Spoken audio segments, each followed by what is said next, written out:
विद्यार्थी Bihar board matric परीक्षा 2026 की तैयारी कर रहे हैं, उन सभी विद्यार्थियों के लिए हम फिजिक्स, केमिस्ट्री, बायोलॉजी का कंबाइंड एक ऑफलाइन में टेस्ट लिए थे पहला चैप्टर का। ठीक है, उन पहला चैप्टर का जो हम टेस्ट लिए हैं 80 क्वेश्चंस का, जिसमें से 45 क्वेश्चन ऑब्जेक्टिव था।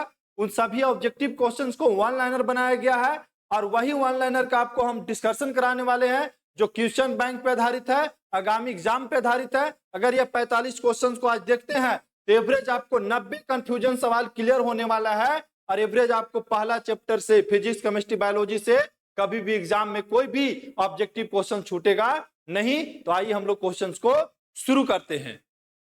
कराए समतल दर्पण द्वारा बना प्रतिबिंब कैसा होता है, मतलब समतल दर्पण में कैसा प्रतिबिंब बनता है। तो आभासी प्रतिबिंब बनता है और सीधा, आभासी और सीधा और वस्तु के बराबर। अगर हमारे सामने एक समतल दर्पण रख दिया जाए, ये कौन सा दर्पण है? हाँ, समतल दर्पण है। और समतल दर्पण के सामने एक वस्तु रख दिया जाए तो जितना बड़ा वस्तु रहेगा उतना ही बड़ा प्रतिबिंब बनता है, उतना ही बड़ा फोटो बनता है। इसलिए बोला जाता है कि समतल दर्पण द्वारा बना प्रतिबिंब कैसा होता है, तो वस्तु के बराबर होता है, वस्तु के बराबर होता है। और प्रतिबिंब कैसा बनेगा? आभासी और सीधा बनेगा, आभासी और सीधा। और दर्पण से जितना दूर पर वस्तु होगा उतना ही दूर पर क्या बनेगा? इमेज बनेगा, मतलब प्रतिबिंब बनेगा। मतलब दर्पण से वस्तु जितना दूर पे होगा प्रतिबिंब भी उतना ही दूर पे बनेगा। प्रश्न है समझ में? अब चलते हैं दूसरा क्वेश्चन। दूसरा क्वेश्चन क्या कह रहा है बाबू? कह रहा है कि अवतल दर्पण के उपयोग को लिखे। मतलब हम अवतल दर्पण का उपयोग कहां करते हैं? तो देखिए, ये होता अवतल दर्पण। अगर बाहर से हम रचित कर देंगे तो कौन सा दर्पण हो गया? अवतल दर्पण हो गया। और ये कौन अक्ष है? प्रधान अक्ष। और ये बिंदु को क्या बोलेंगे? ध्रुव। ये हो गया फोकस और ये हो गया केंद्र। P से C के बीच के दूरी को क्या कहते हैं? वक्रता केंद्र के आधी कौन होती है? फोकस। तो यहां से एक फार्मूला बनता है कि F और R में क्या संबंध है? तो F और R में क्या संबंध है? F बराबर R बटा 2 का संबंध है। अब पूछा कि अवतल दर्पण के उपयोग को बताइए। तो अवतल दर्पण का उपयोग हजामती दर्पण के रूप में होता है। मतलब सैलून में अवतल दर्पण का उपयोग किया जाता है। दूसरा में टॉर्च में देखेंगे अवतल दर्पण का उपयोग होता है। कई वाहनों में होता है।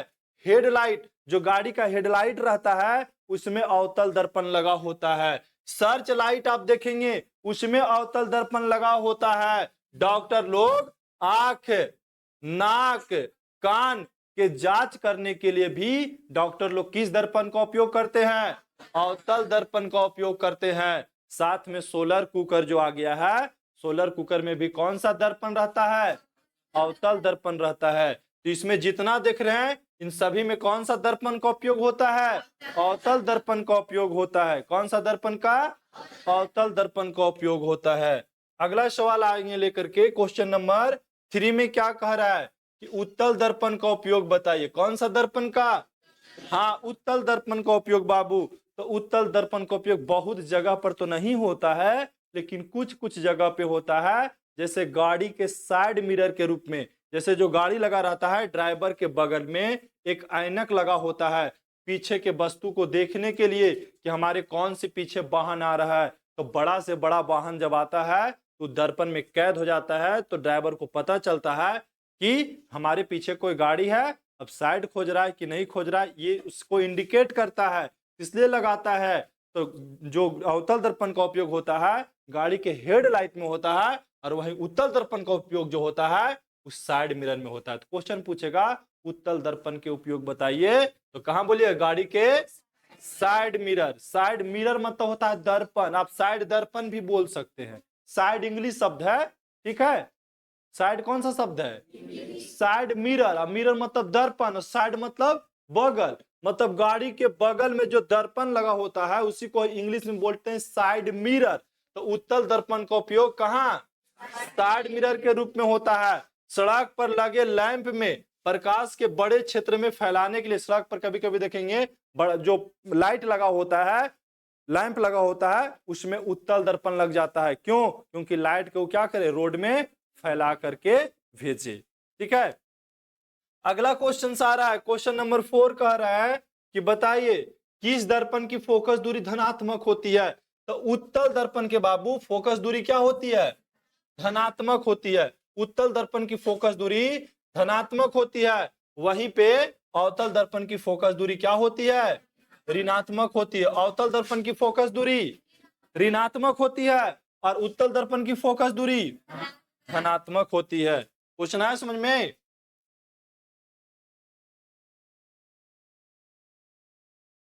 कह रहा है कि अवतल दर्पण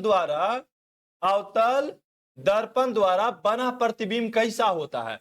तो देखिए अवतल दर्पण में वास्तविक और आभासी दोनों प्रतिबिंब बनता है। वास्तविक और आभासी, अब वस्तु से बड़ा प्रतिबिंब बनेगा, वस्तु से बड़ा प्रतिबिंब बनेगा। तो वही कह रहा है कि अवतल दर्पण द्वारा बना प्रतिबिंब कैसा होता है। तो बोला वास्तविक होता है और आभासी होता है। जहां वास्तविक होगा वहां पे इमेज उल्टा बनेगा, जहां वास्तविक होगा वहां पे इमेज उल्टा बनेगा, जहां आभासी होगा वहां प्रतिबिंब सीधा बनेगा। तो वही कह रहा है कि अवतल दर्पण द्वारा बना प्रतिबिंब कैसा होता है। तो वास्तविक और आभासी दोनों प्रकार के प्रतिबिंब होता है, अर्थात उल्टा और सीधा दोनों प्रकार के प्रतिबिंब बनता है और वस्तु से बड़ा बनता है। लेकिन वहीं पे उत्तल दर्पण में कैसा प्रतिबिंब बनता है, पूछ दिया तब क्या बताएंगे। उत्तल दर्पण में प्रतिबिंब सिर्फ आभासी और सीधा बनता है, आभासी और सीधा बनता है, वस्तु से छोटा बनता है, वस्तु से छोटा बनता है। देखो बाबू बड़ा इजी क्वेश्चन है। अवतल दर्पण का उपयोग काहे होता है, छोटा चीज को बड़ा करके देखने के लिए। डॉक्टर लोग क्या करता है कि कान में छोटा छोटा कुछ दाना हो गया, जख्म हो गया या कुछ चल गया, तो क्या करता है, दर्पण लेकर जाता है और छोटा चीज बड़ा करके दिखाई देगा। इसलिए डॉक्टर लोग छोटा से बड़ा करके देखने के लिए किस दर्पण का उपयोग करते हैं, अवतल दर्पण का उपयोग। जबकि उत्तल दर्पण का उपयोग कहाँ होता है, साइड मिरर में, मतलब छोटा ऐनक है और पूरा बड़का गाड़ी उसी ऐनक में चलावे। इसलिए कौन सा दर्पण उपयोग होता है गाड़ी के साइड मिरर में, उत्तल दर्पण को। तो उत्तल दर्पण का उपयोग, उत्तल दर्पण में बना प्रतिबिंब कैसा होता है, वस्तु से छोटा होता है। गाड़ी कितना बड़ा रहता है और छोटा इमेज में चलाता है। तो वही कह रहा है कि उत्तल दर्पण में वस्तु से प्रतिबिंब क्या होता है, छोटा होता है, जबकि अवतल दर्पण में वस्तु से क्या होता है, बड़ा होता है। और अवतल दर्पण में वास्तविक और आभासी दोनों प्रकार के प्रतिबिंब बनता है, जबकि उत्तल दर्पण में दोनों प्रकार के प्रतिबिंब नहीं बनता है, सिर्फ आभासी प्रतिबिंब बनता है। एक चीज और रट लीजिए कि वास्तविक बनेगा वहां उल्टा इमेज बनेगा, वास्तविक बनेगा वहां पे उल्टा बनेगा, जहां आभासी बनेगा वहां पे सीधा बनेगा। ठीक है, तो आप समझ लीजिए कि अवतल दर्पण में वास्तविक और उल्टा दोनों बनता है, वास्तविक और उल्टा दोनों, आभासी सीधा दोनों बनता है। कहने का मतलब है, यहां रट लो इस क्वेश्चन को कि अवतल दर्पण में वास्तविक और आभासी दोनों प्रकार के प्रतिबिंब बनता है। तो कभी कभी क्वेश्चन घुमाता है कि बताइए किस दर्पण में उल्टा और सीधा दोनों प्रकार के प्रतिबिंब बनता है। तो किस दर्पण में, अवतल दर्पण में। पूछा कि वास्तविक और आभासी किस दर्पण में प्रतिबिंब बनता है, अवतल दर्पण में। सिर्फ आभासी प्रतिबिंब किस में बनता है, उत्तल दर्पण में। वस्तु से बड़ा प्रतिबिंब किस में बनता है, अवतल दर्पण में। वस्तु से छोटा प्रतिबिंब किस में बनता है, उत्तल दर्पण में बनता है। तो ये सबसे ज्यादा कंफ्यूजन सवाल यहाँ होता है। ठीक है, अगला है कि गोलीय दर्पण कितनी प्रकार की होती है और कौन कौन। तो गोलीय दर्पण दो प्रकार के होता है, एक अवतल और एक उत्तल। गोलीय दर्पण कितना प्रकार के होता है, दो प्रकार के। कौन कौन, अवतल और उत्तल होता है। अब चलते हैं अगला क्वेश्चन में, क्वेश्चन नंबर 8 कह रहा है कि अवतल दर्पण में फोकस दूरी वक्रता त्रिज्या में क्या संबंध है। अभी जस्ट बताएं कि फोकस और वक्रता त्रिज्या में क्या संबंध है। तो संबंध है F बराबर R बटा 2 का, या कभी कभी तिरछा तिरछी गुना कर देंगे तो 2F बराबर क्या हो जाएगा, R हो जाएगा। मतलब फोकस जो होता है वक्रता त्रिज्या की आधी होती है, फोकस वक्रता त्रिज्या की आधी होती है। समतल दर्पण की फोकस दूरी कैसा होगा, अनंत हो जाएगा। समतल दर्पण की फोकस दूरी अनंत। और पहला क्वेश्चन था कि समतल दर्पण में कैसा प्रतिबिंब बनता है, कैसा, आभासी, सीधा और वस्तु से बराबर, वस्तु के बराबर। कह रहा है दर्पण सूत्र लिखिए, तो लिख देंगे दर्पण सूत्र 1/v प्लस 1/u बराबर 1/f। ऐसा जरूरी नहीं 1/f पहले लिख दे और 1/v प्लस 1/u ऐसे भी लिखा जा सकता है। ठीक है, इस चीज को ध्यान रखना है। प्रकाश की किरणें सीधी रेखा में गमन करती है। प्रकाश की किरणें कौन सी रेखा में गमन करती है? सीधी रेखा में गमन करती है। अब अगला क्वेश्चन है क्वेश्चन नंबर 12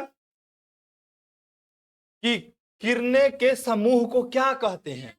किरण पुंज कहते हैं। किरणों को समूह को क्या कहते हैं? किरण पुंज। कितना प्रकार के होती है? 3 प्रकार के। कौन कौन? समांतर, अभिसारी और अपसारी होता है। करा वास्तविक प्रतिबिंब की प्रकृति कैसी होती है? उल्टा। वास्तविक बताए ना जी कि वास्तविक प्रतिबिंब की प्रकृति कैसा, और आभासी वाला के सीधा, आभासी वाला के सीधा होता है।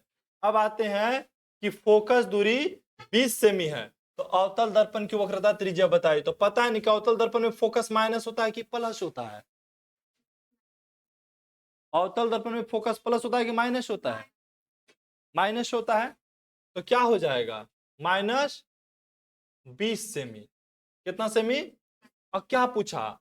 वक्रता त्रिज्या। तो वक्रता त्रिज्या को क्या बोलेंगे? आर बोलेंगे। तो आर का फार्मूला क्या होता है? 2f होता है। 2 फोकस कितना? 20 दूनी 40 सेमी हो जाएगा। ठीक है, कौन सी? 40 सेमी हो जाएगा वक्रता त्रिज्या। कितना हो जाएगा? 40 सेमी हो जाएगा।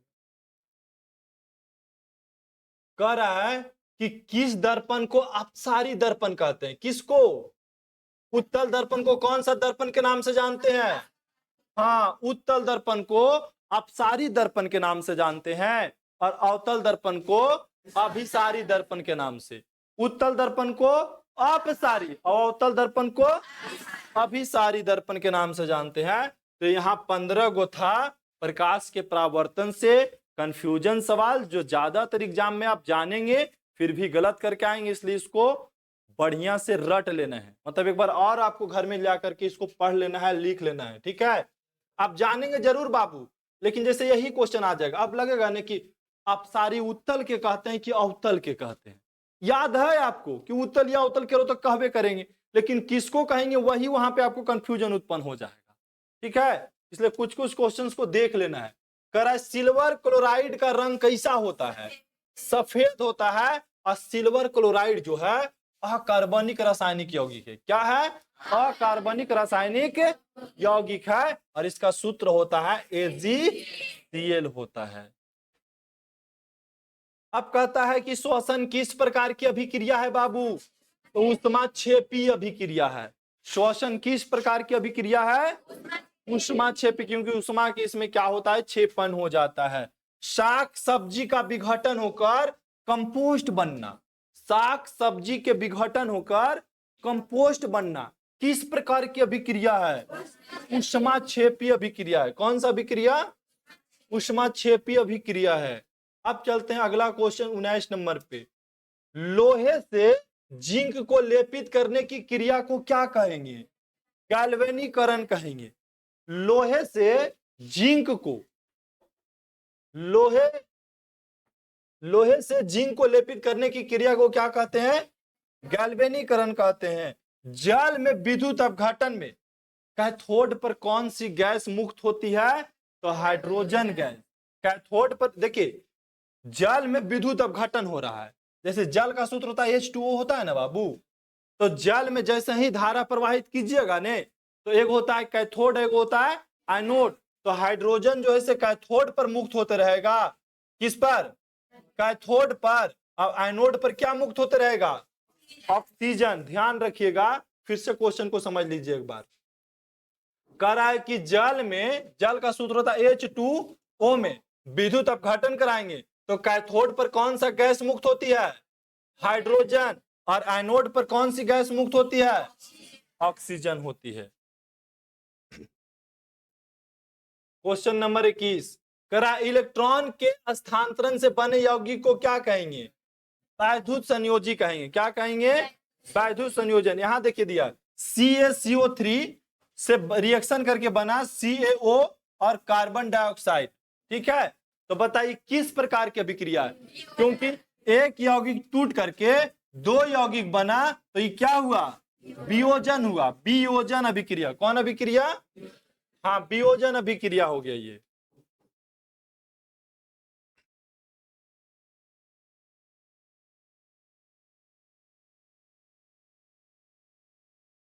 अगला सवाल है कि रासायनिक अभिक्रिया में भाग लेने वाले पदार्थ को क्या कहा जाता है? अभिकारक। जो रासायनिक अभिक्रिया में भाग लेता है उसको क्या कहते हैं? अभिकारक। और रासायनिक अभिक्रिया के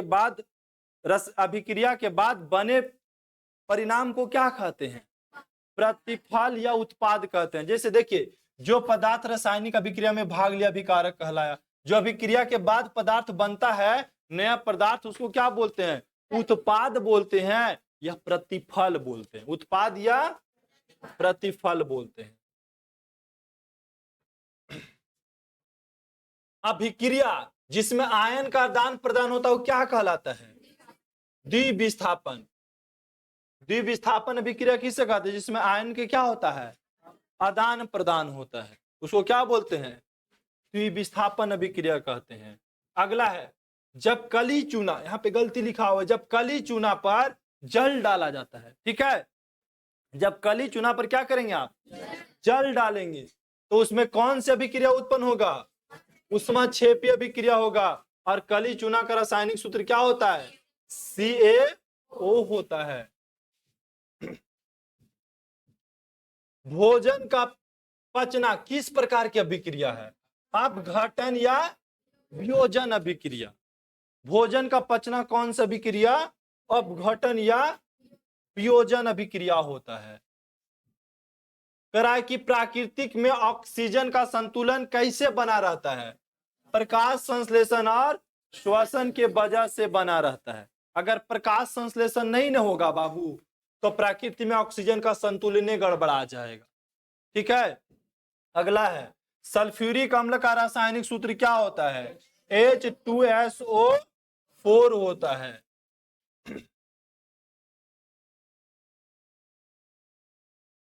नाइट्रोजन डाइऑक्साइड का सूत्र होता है N2O। हाँ, NO2 नाइट्रोजन डाइऑक्साइड। धुएं का रंग कैसा होता है? लाल भूरे रंग का होता है। लाल भूरे रंग का होता है। NO2 का जो धुआं होगा वो थोड़ा लाल और भूरा ईस्ट रंग टाइप का होता है। और पता है बहुत तीखी गंध वाली होती है और अप्रिय गंध वाली, मतलब इसकी जो गंध है वो अच्छा नहीं लगता है।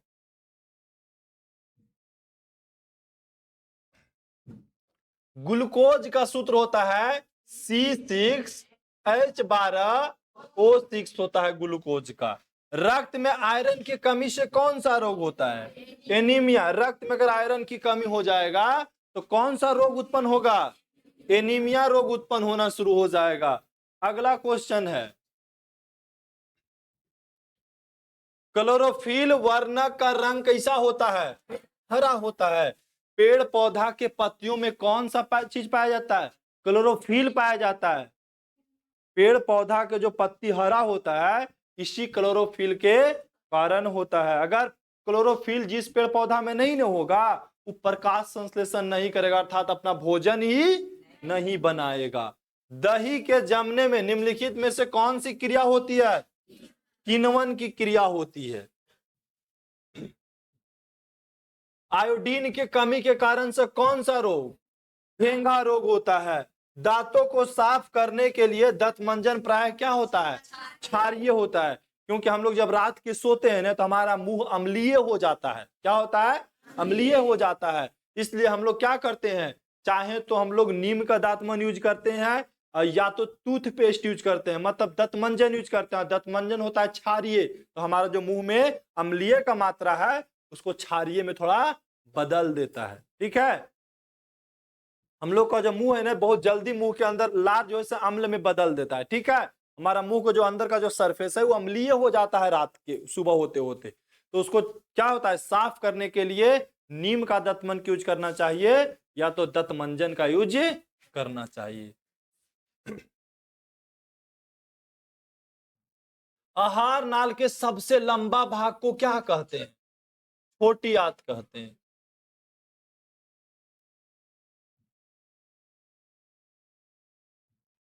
परजीवी पौधा का एक उदाहरण बताइए। अमरबेल।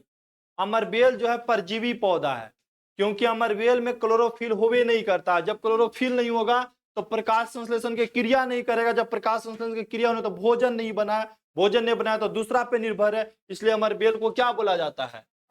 परजीवी पौधा बोला जाता है। मछली का श्वसन अंग क्या है? गिल्स है। मछली का श्वसन अंग क्या है? गिल्स है। इसको क्लोम भी बोला जाता है, गलफड़ा भी बोला जाता है। एटीपी में है। एटीपी में फास्फेट की संख्या कितना होता है? 3 होता है। एटीपी एक प्रकार की ऊर्जा है। ट्रेकिया किस जीव का श्वसन अंग है? कीटों का। जितना कीट होता है ने सब ट्रेकिया से सांस लेता है। जितना कीट होता है सब कहां से? हाँ, मछली गिल्स से। मछली गिल्स से। कोशिका झिल्ली किस प्रकार की झिल्ली है? अर्धपरागमयी झिल्ली है। कोशिका झिल्ली किस प्रकार की झिल्ली है? अर्धपरागमयी झिल्ली है। कोशिका झिल्ली किस प्रकार की झिल्ली है? हाँ, अर्धपरागमयी झिल्ली है। अर्धपराग मतलब पूरा आर पर नहीं दिखा जाएगा। पौधे में श्वसन कैसे होता है? जड़ से हो जाएगा, पत्ती से हो जाएगा और तना से भी हो जाएगा। लसिका का रंग कैसा होता है? हल्का पीला होता है। लसिका का रंग कैसा होगा? हल्का पीला होगा। मुख्य गुहा में आहार के कौन सा भाग का पाचन होता है? कार्बोहाइड्रेट का। मतलब हम लोग जैसे ही भोजन करते हैं ने तो सबसे पहले कार्बोहाइड्रेट का पाचन शुरू होता है मुख से होता है। कहां से होता है? मुख से। जैसे यहाँ पे कोर जाता है ने तो यहाँ जैसे ही जाएगा तो यहाँ से पाचन शुरू हो गया आपका। मतलब जैसे उसको क्या करते हैं हम लोग? चबाते हैं। चबाने के दौरान कार्बोहाइड्रेट का पाचन शुरू हो जाता है और ज्यादातर भोजन का पाचन मुख से ही स्टार्ट हो जाता है। तो कभी कभी पूछता है कि भोजन का पाचन कहां से शुरू होता है? मुख से होता है। दांत का सबसे ऊपरी परत को क्या कहते हैं? इनामेल कहते हैं। दांत के सबसे ऊपरी परत को क्या कहते हैं? इनामेल कहते हैं। 45 के 45 प्रश्न आप बढ़िया से रट लीजिएगा।